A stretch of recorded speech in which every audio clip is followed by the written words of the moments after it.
অধ্যাপক আব্দুল লতিফ, লেখক ও উদ্যোক্তা। লতিফ ভাই, আপনাকে স্বাগত। ধন্যবাদ। প্রিয় দর্শক, অনুষ্ঠানটির পরিকল্পনা হচ্ছে শেখ নুরুল ইসলাম। আর আজকে যার সৌজন্যে অনুষ্ঠানটি সম্প্রচারিত হচ্ছে সিলেটের গোয়েনঘাটের পিয়ান এগ্রো ফার্ম এন্ড প্রোডাক্টস এর সৌজন্যে এর সত্ত্বাধিকারী রোটারিয়ান এম.এ. রহিমকে কৃতজ্ঞতা জানিয়ে অনুষ্ঠান শুরু করছি। পত্রিকা নিচ্ছি হাতে। তার আগে জানিয়ে দিচ্ছি সিল টিভি স্টুডিওতে আজকে 3টি পত্রিকা এসছে। জাতীয় পত্রিকা, বাংলাদেশ প্রতিদিন, সিলেটের স্থানীয় দৈনিক যুগবিডি এবং উত্তর পূর্ব, 3টি পত্রিকারই আমি শিরোনাম পড়বো, অতিথির কাছ থেকে আমরা বিশ্লেষণ শুনবো। প্রিয় দর্শক, পত্রিকা পড়ার আগে আজকে দিন তারিখটি জানিয়ে দিচ্ছি। আজ সোমবার 27 এপ্রিল 2026, 14 বৈশাখ 1433, 8 জিলকদ 1447 হিজরি। প্রথমে যে খবরটি পড়ে শুনেছি, যেহেতু প্রধানমন্ত্রীর খবর প্রথমে আছে, হকার উচ্ছেদ নয়, দরকার নতুন ব্যবস্থাপনা। সুন্দর বক্তব্য বলে মনে করি আমরা। মামলা ঝুলছে যুগ ধরে, 7 খুনের বিচার শেষ হয়নি 12 বছরে, আপিল ঝুলছে 7 বছর। সাগরুন্নি হত্যা তদন্তে 12,500। 24-এর ভুয়া মামলা সহ বাদীর খোঁজ নেই। বিভিন্ন সংক্রান্ত মামলা নিয়েই প্রতিবেদনটি করা হয়েছে। ফের ইসলামাবাদে যাচ্ছেন ইরানের পররাষ্ট্রমন্ত্রী। আন্তর্জাতিক খবর, চুক্তি আটকে আছে 5 শর্তে, ট্রাম্প বললেন ফোন করলেই হবে। ট্রাম্পের হিটলারে। আরো খবর, হঠাৎ গুলি, ট্রাম্পের ডিনার পণ্ড। আর কয়েকটি গুলির শব্দের পর ট্রাম্পকে দ্রুত সরিয়ে নেওয়া হয়। প্রতিবেদন।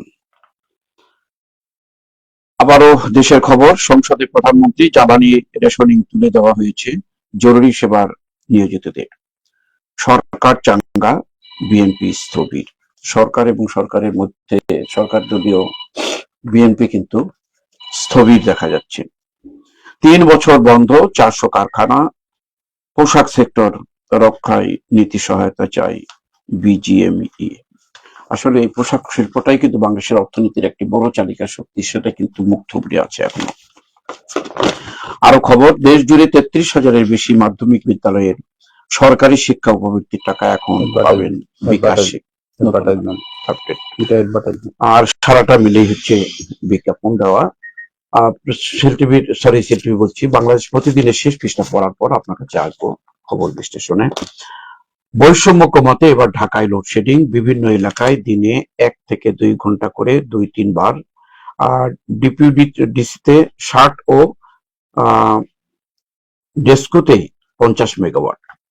ঢাবিতে বজ্রপাতে 2 শিক্ষার্থী আহত হয়ে হাসপাতালে ভর্তি। ভয়ঙ্কর বজ্রপাতে নিহত 14, গাইবান্ধায় শিশু কিশোর সহ 5 জন, বিভিন্ন স্থানে ঝড় বৃষ্টি।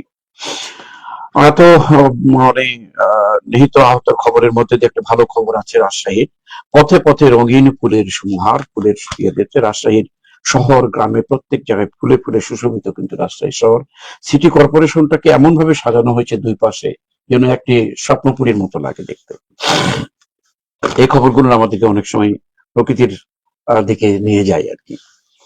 হাম উপসর্গ নিয়ে আরো 8 শিশুর মৃত্যু। 18,000 কোটি টাকা আত্মসাৎ। ইউনিয়ন ব্যাংকের 148 কর্মকর্তার বিরুদ্ধে দুদকের অনুসন্ধান।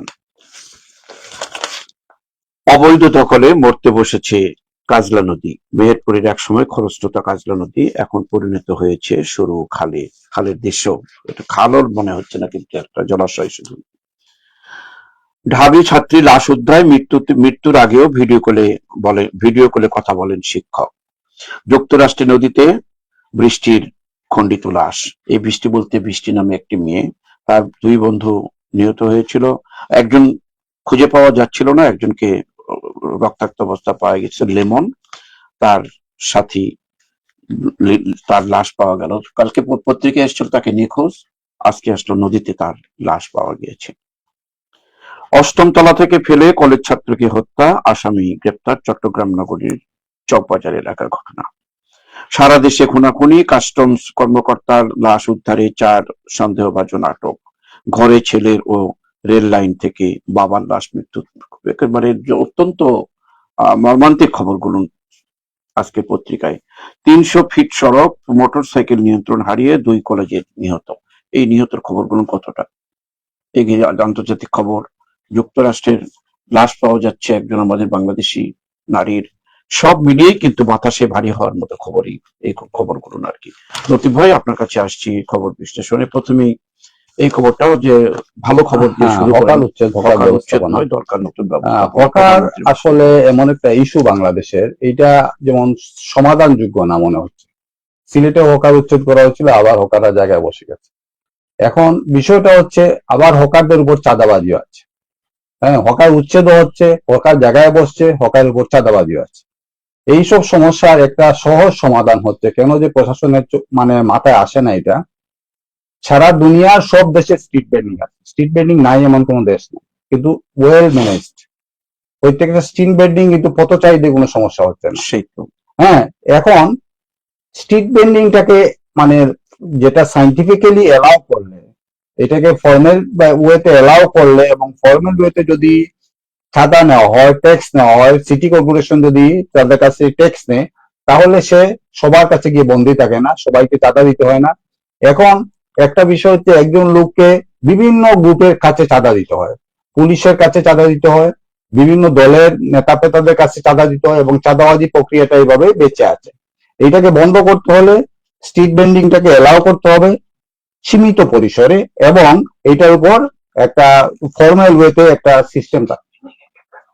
হ্যাঁ, প্রত্যেকটা রাস্তায় যে দোকানপাট গুলো থাকে, রাস্তায় দোকানপাট পথচারীদের জন্য, এইটা মানে অ্যাভয়েডেবল না। দেখা যাক। আরেকটা ভালো দিক হচ্ছে, এইটার ভালো দিক হচ্ছে যে আনএমপ্লয়েড মানুষ যে চাকরি পাচ্ছে না, তার আত্মহত্যা করা তার উপায় নেই, সে কিন্তু স্ট্রিট বেন্ডিং এর লাইফটাকে বাঁচাতে পারবে। লাইফটাকে বাঁচানোর আরো কিছু প্রক্রিয়া আমাদের দেশে ছিল, যেমন রিক্সা। রিক্সা দুনিয়ার মধ্যে একটা সবচেয়ে কমফোর্টেবল, সবচেয়ে এনভায়রনমেন্টাল ফ্রেন্ডলি একটা যানবাহন, যেখানে বায়ু দূষণ নাই, পেট্রোলও লাগে না, ডিজেলও লাগে না, কিচ্ছু লাগে না।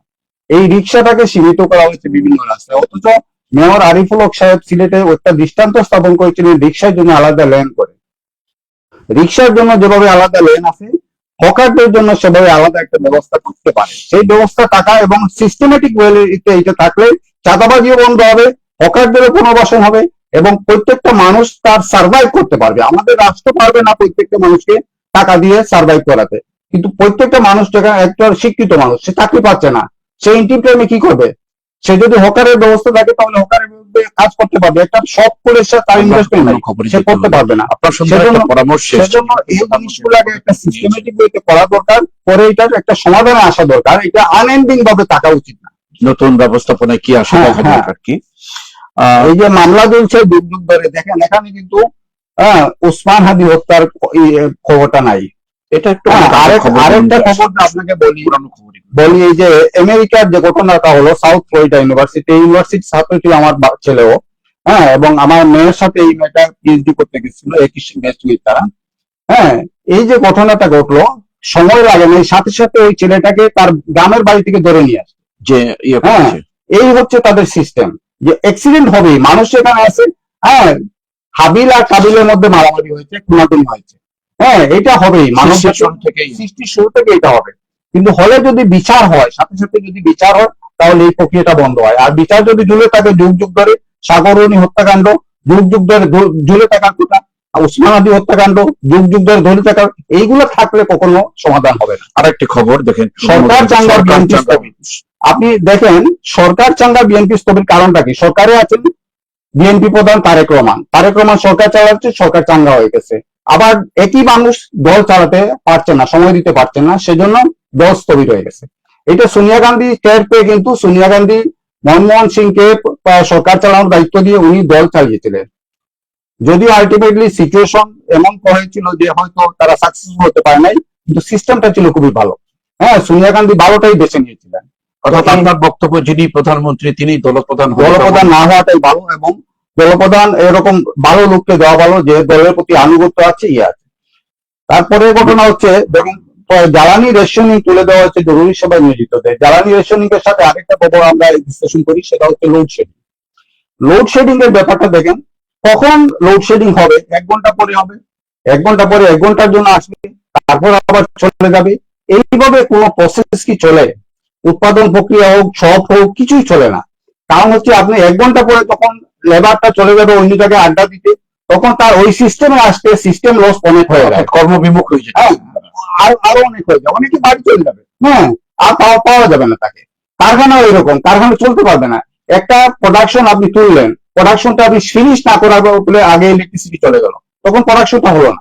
তার চেয়ে আপনি লোডশেডিং যদি করতে হয়, প্রথম কথা হচ্ছে লোডশেডিং হবে কেন? সরকার যদি অদক্ষ হয় তাহলে লোডশেডিং হবে। এইটা অদক্ষতার দায় কারো উপর চাপানো যাবে না। আপনি বলবেন যুদ্ধ, কিন্তু এই যুদ্ধটাই হচ্ছে আপনার অপরচুনিটি। প্রত্যেকটা ক্রাইসিস হচ্ছে একটা অপরচুনিটি। এই অপরচুনিটিটাকে যদি আপনি ব্যবহার করতে পারেন, আপনি উপরে যাবেন, আর ব্যবহার না করতে পারলে তলানিতে যাবেন। আপনি যদি অ্যাক্টিভ রুল নেন, এটাকে কাজে লাগাতে চান, তাহলে আপনি উপরে যাবেন। আর যদি দেখা যায় প্যাসিভ রুল নেন, যে দেখি না কি হয়, দেখি না কি হয়, এরকম যদি করেন, তাহলে আলটিমেটলি নিচে যাবেন। মানুষের কৌতুক মনে আছে তো, যে চুর ঢুকছিল ঘরে, সে বলে দেখি না কি হয়, আজকে নাকি চুর চলে গেছে। তো দেখি না কি হয় বললে কিন্তু সমাধান হবে না, আপনাকে একটি ভুল নিতে হবে, প্রোঅ্যাক্টিভ হতে হবে, প্রোঅ্যাক্টিভ হতে হবে, reactive না। সরকারের তো বিষয়টা হচ্ছে যে আমার পরামর্শটা হচ্ছে, লোডশেডিং করলে আপনি একটা জায়গায় 3 ঘন্টা লোডশেডিং করেন, 4 ঘন্টা লোডশেডিং করেন, বলবেন এই জায়গায় 4 ঘন্টা থাকবে না, মানুষ ম্যানেজ করে নেবে। এইভাবে 1 ঘন্টা পর পর লোডশেডিং, এটা কোন ফর্মুলা? অন্তত কিছু প্রোডাকশন গুলো, হ্যাঁ, আমরা আমাদের সিস্টেমে আমরা চলতে পারবো। হ্যাঁ, যখন মানে ইলেকট্রিসিটি থাকবে তখন প্রোডাকশন করবো, যখন থাকবে না তখন আমরা রেস্ট দিয়ে দেবো লেবারকে। হ্যাঁ, এইভাবে একটা সিস্টেমে আসতে পারে। সুন্দর উদাহরণ আপনি টেনেছেন। দেখা যাক এই উদাহরণগুলো যদি গ্রহণ যদি করে ভালো হবে। এই যে বিকাশের এখন সরকারি দেশ জুড়ে 33,000-এর বেশি মাধ্যমিক বিদ্যালয় সরকারি ভিত্তিতে। এটা তো ভালো, এটা তো ভালো। এটা হলে জায়গা মতো যাবে। হ্যাঁ, কিন্তু টাকা দেওয়াটা অ্যাকচুয়ালি কিন্তু ভালো হয়ে না। মমতা ব্যানার্জি এটা খেতে কিন্তু ছাগল দিচ্ছেন। হ্যাঁ, ছাগলটা প্রোডাক্টিভ, টাকাটা প্রোডাক্টিভ না। টাকাটা আসতেই পকেটে, মদ জুয়া বিড়ি সিগারেট শেষ হয়ে যায়। হ্যাঁ, সেজন্য ছাগলটা হচ্ছে ইফেক্টিভ। হ্যাঁ, এটা চিন্তা করতে হবে।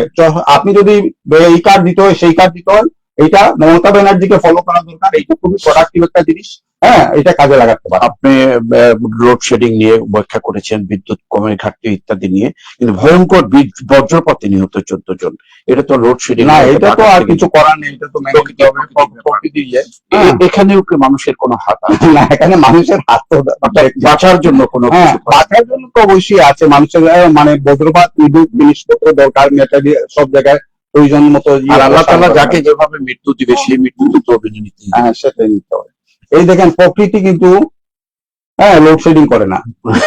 হ্যাঁ, পথে পথে রঙিন ফুলের সমাহার, প্রকৃতি লোডশেডিং করে না। আমরা লোডশেডিং, রাজশাহী সিটিটা দেখো, আমরা লোডশেডিং করছি। এখন এইগুলা জানা দরকার, বোঝা দরকার, কেন লোডশেডিং হবে। এটা হবে না।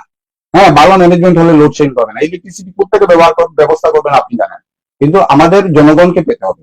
বিনিয়োগ নিয়ে নিশ্চয়তা দেখা যাচ্ছে, ঘন ঘন নীতি পরিবর্তনে এই নিয়ে বিনিয়োগ নিয়ে অনিশ্চয়তা হবেই। কারণ বাংলাদেশের প্রোডাকশন, এই যে ধরেন আপনি লোডশেডিংটা হচ্ছে 1 ঘন্টা পর, আপনি বিনিয়োগ কেমনে আসবে? বিনিয়োগ আসতে হলে ইনফ্রাস্ট্রাকচারাল ফেসিলিটিস থাকতে হবে। তো আপনি যদি এখানে এই যে আমাদের যে ইকোনমিক পারফরমেন্সটা ভেরি পুয়ার ইকোনমিক পারফরমেন্স, এবং এমন অবস্থা যে একজন মানুষকে, একটা প্রতিষ্ঠানের উপর 4-5 আজরাইল দাঁড়ানো থাকে।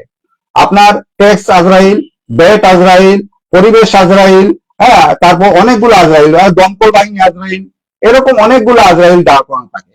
একটা সিস্টেম ওয়ান স্টপ সার্ভিস এক জায়গা থেকে দেওয়া হবে, এবং এক জায়গা থেকে যদি ওয়ান স্টপ সার্ভিস দেওয়া হয়, অবশ্যই বিনিয়োগ হবে। বিনিয়োগকে আকর্ষণ করতে হবে। না, এখানে যে কজ দেখানো হয়েছে, ঘন ঘন নীতি পরিবর্তন। হ্যাঁ, সেটাই তো, নীতি পরিবর্তন হচ্ছে, নীতি পরিবর্তন ঘন ঘন হচ্ছে, এবং এই ঘন ঘন নীতি পরিবর্তন, এবং মানে যেগুলা বিনিয়োগ ফ্রেন্ডলি না, সেই নীতিগুলা প্রণয়ন করে। আমি মিলন ভাই একটা উদাহরণ তাই বলি। ইসরায়েল বলে we are the most fertile land for entrepreneur. হ্যাঁ, তারা এই সুযোগটা দিচ্ছে এন্টারপ্রেনার জন্য, মোস্ট ফার্টাইল ল্যান্ড। আমাদের কিন্তু এন্টারপ্রেনার জন্য ফার্টাইল মোটেই না, এন্টারপ্রেনার অ্যাডভার্সিভ এনভায়রনমেন্ট এখানে কাজ করছে। আচ্ছা, অন্য খবরে আসি। এখন সারা দেশ জুড়ে এখন এখানে একটু পত্রিকায় কয়েকটা মৃত্যু সংবাদ। মৃত্যুর আগেও ভিডিও কলে কথা বলেন শিক্ষক, ঢাবি ছাত্রী লাশ উদ্ধার।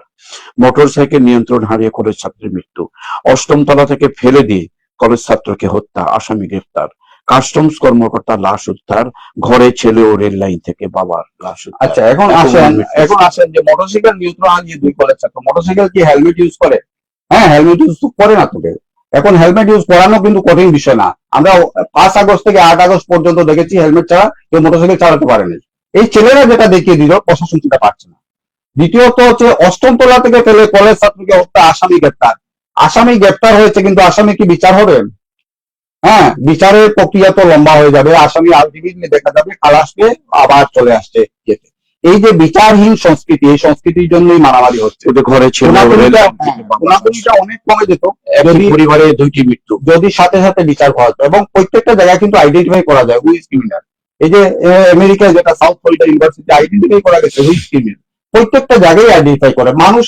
আগে যে ভিলেজ পলিটিক্স ছিল, ভিলেজের যে বিচার ব্যবস্থা ছিল, যে কোনো ঘটনা ঘটলেই কিন্তু মানুষ আইডেন্টিফাই করতে পারতো কে করেছে, এবং তাকে ঘরের দিক থেকে টেনে নিয়ে আসতো, টেনে নিয়ে এসে তার বিচার করতো। আমি যেটা বলতে চাচ্ছিলাম, এটা হচ্ছে মানে মোটরসাইকেলে তার নিজস্ব ত্রুটির কারণে মৃত্যু। এই যে 3টা মৃত্যু, হ্যাঁ, ঘরে ছিল, এগুলোর জন্য ঘরের লাইন থেকে এগুলোর জন্য বিচারটা ব্যবস্থাকে তৌলিক করতে হবে, তড়িৎ বিচার ব্যবস্থা চালু করতে হবে, এবং বিচার ব্যবস্থা আপনি কি মনে করেন এই ব্যাপারে আইন শৃঙ্খলা আইনকে ভেঙে পড়েছে? সেটাই তো, এইটা আমাদের সিস্টেম, আইন শৃঙ্খলাতে আমাদের সিস্টেমটা হচ্ছে বিচার ব্যবস্থাটা লম্বাভাবে আপিল হবে, এই হবে সেই হবে, হাইকোর্ট হবে, তারপর আমরা আশা করবো যে এই খবরগুলো না আসা এই প্রক্রিয়াটা, এই মৃত্যু যেন, এই মৃত্যুর প্রক্রিয়াটা বিচারটা রেপিড বিচারে নিয়ে যেতে হবে। হ্যাঁ, রেপিড বিচার, জেনারেল মৃত্যু, যাতে খুন করা হয়েছে, হ্যাঁ খুন করা হয়েছে, এবং এগুলা রেপিড বিচারে চলে যেতে হবে। রেপিড বিচারে চলে গেলে কত পরিচিত মধ্যযুগে দেখেন 8তলার ছাদ থেকে ফেলে দিয়ে, হ্যাঁ রেপিড বিচারে চলে যেতে হবে। আমরা অন্য পত্রিকায় চাই নাদিম ভাই, সুন্দর খবরও আসছে, অনেক বিশ্লেষণও সুন্দর হয়েছে। হাতে নিচে স্থানীয় দৈনিক যুগভেরি, যেটা আলোচনা করেছিলেন আগে, তারপরে খবরের খাতিরে পড়ানো হচ্ছে। ভয়াবহ লোডশেডিং, অন্য ধরনের একটা আশা সঞ্চারিত খবর, জানি না কতটুকু কি হবে। সুরমাই হবে সুইচ গেট ওয়াকওয়ে, প্রধানমন্ত্রী সিলেট সফরের পূর্ণাঙ্গ সূচি। প্রধানমন্ত্রী আসছেন এবং আগাম একটি শুভবার্তা আমাদেরকে দিয়েছেন। সিলেটে হাম উপসর্গে আরো 2 শিশুর মৃত্যু। সিলেট ঢাকা রুটে বাস ভাড়া বাড়লো 40 টাকা। কালবৈশাখী তাণ্ডবের আশঙ্কা। 6 মাসে জলাতঙ্কের ভ্যাকসিন নিলেন 6,500। যে কুকুরদেরকে যে অত্যাচারে অতিষ্ঠ কিন্তু সিলেট শহর, কিন্তু এখানে 6,500 ভ্যাকসিন দেওয়ার ব্যবস্থা নেওয়া হয়েছে। বিদ্যুৎ সংকটে চা শিল্প, এবার চা শিল্প ও বিদ্যুৎ সংকটে পড়েছে। এটা হবিগঞ্জের খবর। হবিগঞ্জ মাধবপুর উপজেলায় চলমান বিদ্যুৎ সংকটের কারণে শিল্পে মারাত্মক প্রভাব পড়েছে বলে জানিয়েছেন খবরে। ধান তোলা নিয়ে সংশয়। আমি আজমেরীগঞ্জে, অর্থাৎ হবিগঞ্জের আজমেরীগঞ্জের খবর নিয়ে ছবি দেওয়া হয়েছে এখানে। ধান ডুবে গেলে আমরা বাসমু কিলা, সিলেটি আঞ্চলিক ভাষায় খবরটি পরিবেশিত করা হয়েছে। ধানের মধ্যে এখন পানি, ধান ডুবে গেলে আহাজারির মনে বক্তব্য এটা আর কি। সিলেটে 32 ঘন্টায় শতাধিক আটক, 73 যানবাহন জব্দ। কালনী থেকে বালু উত্তোলন, ঘর হারানোর সংখ্যায় শতাধিক পরিবার। মানুষের সৃষ্টি করা কিন্তু ধ্বংসলীলা। পরবর্তী পৃষ্ঠায় আসি, যুগবেদীর শেষ পৃষ্ঠায় 3 লাখ কোটি টাকার উন্নয়ন ব্যয়ে বৈদেশিক ঋণ লাখ কোটিরও বেশি। স্বাস্থ্য বরাদ্দে লাভ। পুলিশ সহ জরুরি সেবায় জ্বালানি রেশনিং তুলে নেওয়া হয়েছে প্রধানমন্ত্রী। একসঙ্গে মারা গেলেন স্বামী স্ত্রী, 5 মাস আগে বিয়ে। এটা সুনামগঞ্জের ধীরাইয়ের একটি ভালোবাসার বন্ধনে 2 জন বিয়ে করেছিল 5 মাস আগে, তারা 2 জন বিষ পান করে একসাথে মারা গেলেন। এই ধরনের ঘটনা মাঝে মাঝে বাংলাদেশে হয়, অন্যান্য দেশে হয় কিনা জানি না, বাংলাদেশে এই ধরনের ঘটনা কিন্তু আরো ঘটেছে আর কি। শিল্পী শাহ আলম স্মরণে 3 দিন ব্যাপী প্রদর্শনী, আর্ট ক্যাম্প। নিখোঁজের 5 দিন পর জঙ্গল থেকে তরুণীর মরদেহ উদ্ধার। মৃত্তিঙ্গা চা বাগানে ছায়া বৃক্ষ কেটে নিয়েছে দুর্বৃত্তরা। ছায়া বৃক্ষ কাটার একটি গাছের ছবিও এখানে এসছে। এটা হচ্ছে আপনার মৃত্তিঙ্গা হচ্ছে মৌলিবাজারের চা বাগান। প্রাথমিক শিক্ষায় জোর দিচ্ছে সরকার, কয়সর আহমদ এমপি। এমপি যেটা বলছেন, আসলে যে শিক্ষাগুলো প্রতিষ্ঠানগুলো আছে এগুলো এক অচল অবস্থা। লতিফ ভাই, আমি একটু আপনার সাথে আগের একটু বিশ্লেষণ করি। আমরা জেনেছি কিছু কিছু প্রাইমারি স্কুলে, সারাটা স্কুল মিলে ছাত্র সংখ্যা 45 জন 50 জন এরকম, এখানে 5 জন 7 জন শিক্ষক আছে, স্টুডেন্টও নাই সেখানে। এগুলো যদি ঢালিয়ে যদি না সাজায় তাহলে এই জোর দিয়ে কোনো লাভ হবে না বলে আমার একটা অ্যাসেসমেন্টে মনে করি। নাট্যকর্মী মনিরা মিমুর ঝুলন্ত মরদেহ উদ্ধার। বাজার মূলধন বাড়লো 2,000 কোটি টাকা। মূলধন বাড়ছে, এই মৃত্যু সংবাদ গিরণ সব পত্রিকায় কিন্তু বেশি বেশি এসছে। এই নিয়ে আপনার কাছে আবারও আসছি। আমি প্রাথমিক শিক্ষা নিয়ে আগে একটু বলি। প্রাথমিক শিক্ষা যে 45 জন স্টুডেন্টের কথা বলছেন, এই এলাকার স্টুডেন্ট কিন্তু অনেক, কিন্তু যার কোনো গতি নাই সেই যাচ্ছে সরকারি প্রাথমিক বিদ্যালয়।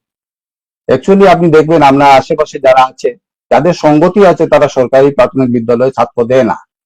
হ্যাঁ, যার সঙ্গতি নাই একমাত্র বাধ্য হয়ে সে তার বাচ্চাকে সরকারি প্রাথমিক বিদ্যালয়ে দেয়, কারণ সেখান থেকে ভালো শিক্ষা পাবে না, ভালো পরিবেশও পাবে না, একটা মানে জঙ্গলি এনভায়রনমেন্টে সে বড় হবে, শিক্ষক থাকবে না, ক্লাসে গিয়ে চিল্লাচিল্লি করবে, কতক্ষণ পরে বের হয়ে আসবে, মারামারি করবে, এগুলা নিশ্চয়তা কেউ দিতে পারবে না।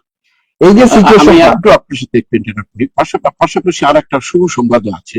আমি এই গত সপ্তাহে আমরা রোটারি ক্লাব থেকে একটা স্কুল পরিদর্শনে আমরা গিয়েছিলাম কিছু উপহার সামগ্রী নিয়ে, হাতিমালি সরকারি প্রাইমারি উচ্চ বিদ্যালয়। প্রতিটি ক্লাসে 130 থেকে 140 জন করে স্টুডেন্ট আছে, 2 শিফটে পড়ানো হচ্ছে সেখানে। এবং আমরা ন্যাশনাল অ্যান্থেমের সময়, অ্যাসেম্বলির সময় আমরা দেখেছি ছাত্ররা পরিপাটি, তাদের পোশাক আকার সবকিছু মিলে যেন প্রাইমারি স্কুল মনে হচ্ছে না, যেন একটা প্রাইভেট স্কুলের কথা মনে না হচ্ছে। সেটা, এই ধরনের স্কুল সেটার কারণ কিন্তু হচ্ছে school administration. School school administration গুরুত্ব দিচ্ছে সেজন্য এটা। মূল কথাটা হচ্ছে, আমি যে জিনিসটাতে গুরুত্ব দিই, প্রথম থেকে বলে আসছি, অনেকদিন থেকে বলেছি, শিক্ষকদের কোয়ালিটি ডেভেলপ হওয়া দরকার। ছাত্রদের পরীক্ষা নয়, শিক্ষকদের পরীক্ষা চালু করা দরকার। এইটা যদি হয় তাহলে শিক্ষকরা পড়াশোনার প্রতি মন দেবে, ছাত্রদের পড়াবে ভালো করে। এই যে প্রাথমিক বিদ্যালয়ে কিন্তু শিক্ষকদের বেতন সরকার দিচ্ছে। সরকারি বেতনগুলাকে আপনি প্রোডাক্টিভিটিতে কাজে লাগাতে পারছেন না। আপনি যদি প্রোডাক্টিভিটি হিসাব করেন, প্রোডাক্টিভিটির ক্যালকুলেশনটা হচ্ছে আউটপুট ডিভাইডেড বাই ইনপুট। এটা কখনো একের উপরে হবে না। আপনি 1 টাকা দিয়ে 1 টাকা রেজাল্ট পাচ্ছেন না।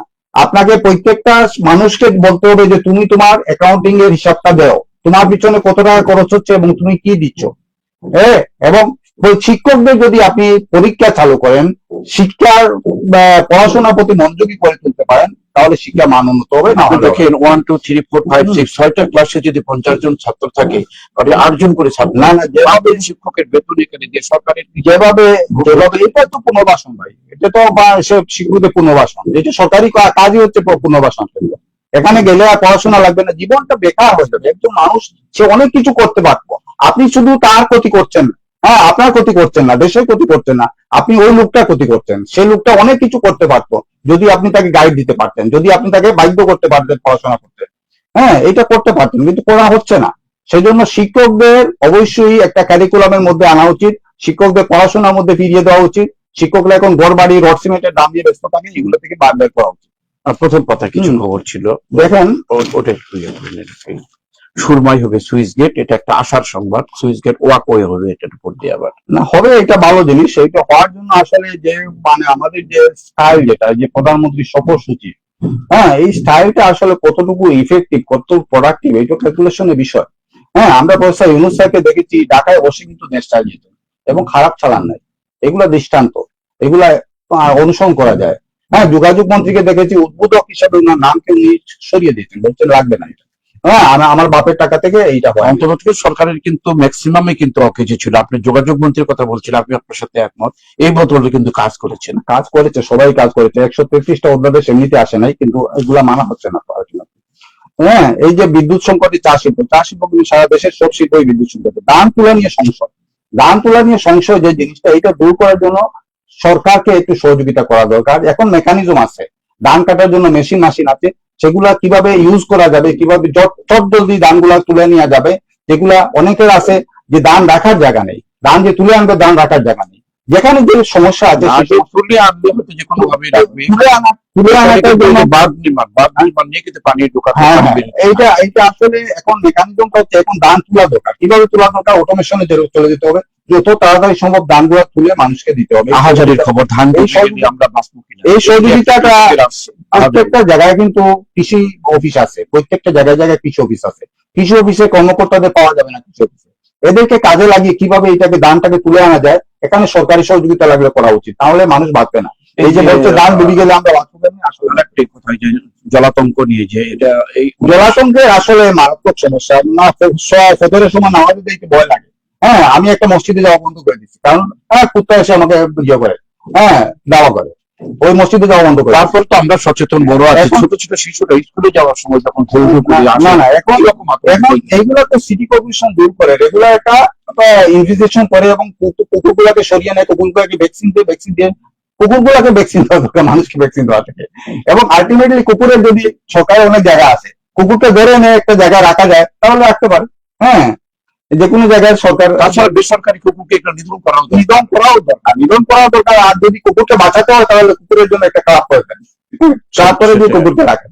শেষ পৃষ্ঠায় কিছু খবর একটা করেছিলেন যে শিক্ষা, প্রাথমিক শিক্ষা নিয়ে আরো অন্যান্য কিছু শিক্ষা আছে। এই যে 3 লাখ কোটি টাকার উন্নয়ন ব্যয়ে বৈদেশিক ঋণ লাখ কোটিরও বেশি হবে, স্বাস্থ্যের বরাদ্দে লাভ। এখন বরাদ্দে লাভ, এটা ঠিক আছে, বরাদ্দে লাভ তো ভালো জিনিস, কিন্তু আপনি বরাদ্দটা ইউজ করবেন কিভাবে? হ্যাঁ, এটা যদি চুরি চামারি চলে, আপনি হাসপাতালে দেখেন, এতটা হাসপাতালে সরকার কি পরিমাণ টাকা খরচ করছে স্বাস্থ্য সেবার জন্য। হ্যাঁ, মানুষ কি সেটা পাচ্ছে? আপনাকে করতে হবে কি, প্রফেসর ইউনূস স্যার বলতেন যে আমি উপর থেকে একটা ডিল চুটতে রাজি আছি যেটা নিচ পর্যন্ত আসবে, মধু চুটতে রাজি না। হ্যাঁ, মধু চুটলে 2 পরে এটা শেষ হয়ে যাবে। আলটিমেটলি যেটা করতে হবে সেটা হচ্ছে মানুষের কাছে যাওয়ার ব্যবস্থা করতে হবে। এখানে যত ধরনের ব্যারিকেড আছে এগুলো দূর করতে হবে।